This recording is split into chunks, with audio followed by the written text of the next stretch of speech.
भगवान श्री कृष्ण ग्वाल बालों के साथ गाय चराने को वन में कुछ सुबह ही निकल गए।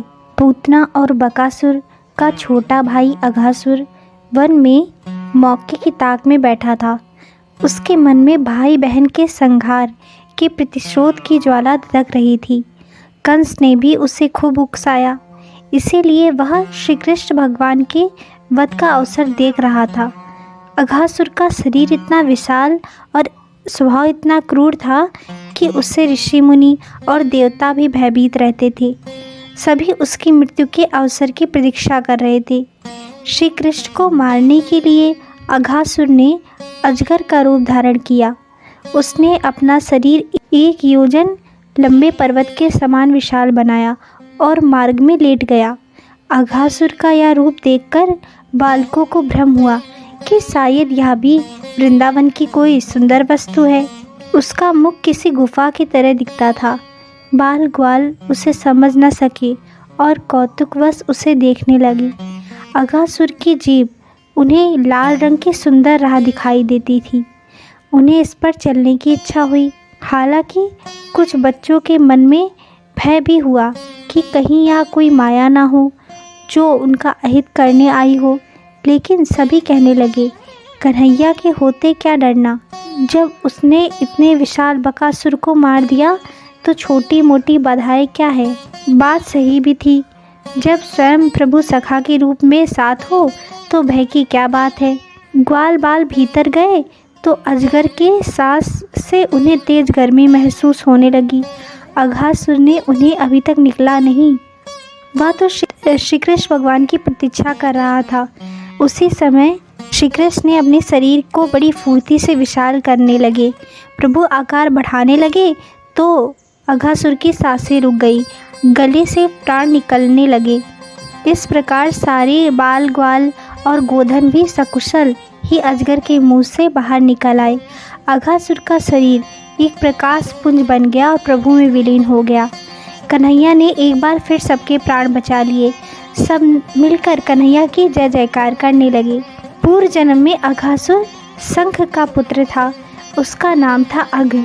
अघ कामदेव जैसा सुंदर था, जिससे उसे बड़ा अभिमान हो गया था। अष्टावक्र मुनि का शरीर 8 स्थानों से टेढ़ा मेढ़ा था। अघ एक दिन मलयाचल पर्वत पर घूम रहा था। उसकी भेंट अष्टावक्र ऋषि से हो गई। अघ ने उनका बड़ा उपहास किया। अष्टावक्र स्वभाव से क्रोधी नहीं थे और अपमान से उन्हें क्रोध नहीं आता था। वह स्वयं अघ की बातों पर हंसते रहे और उसे समझाने का प्रयत्न करते रहे, लेकिन अभिमानवश उसे कुछ समझ नहीं आया। उसकी बुद्धि सुधारने के लिए अष्टावक्र ऋषि ने उसे श्राप दे दिया, तो सबसे कुरूप और कुटिल सर्प जाति का होकर पृथ्वी पर पड़ा रहे। श्राप मिलते ही वह भयभीत हो गया और मुनि के पाँव में लौट गया। मुनि का क्रोध शांत हो गया। उन्होंने बताया, श्री हरि अवतार लेने वाले हैं, तो वह स्वयं तुम्हारे उदर में प्रवेश करके तुम्हारा उद्धार करेंगे। वही अघासुर अनंत काल से उद्धार की प्रतीक्षा कर रहा था और भगवान ने उसे मारकर उसका उद्धार किया था।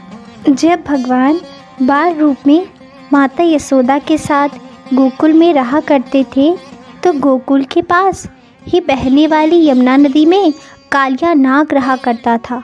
कालिया नाग इतना जहरीला था कि उसके जहर से यमुना नदी का पानी काला पड़ गया था। नदी के जल को पीने से पशु पक्षी तुरंत मर जाया करते थे। हर कोई इस समस्या से परेशान था। गांव के लोग अपने जानवरों और बच्चों को नदी की तरफ जाने नहीं देते थे।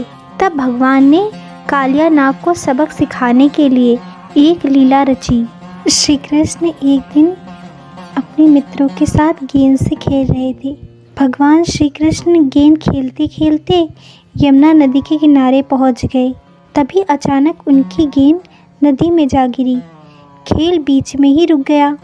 गेंद लेने को कोई तैयार नहीं हुआ, क्योंकि सभी जानते थे कि नदी में कालिया नाग रहता है।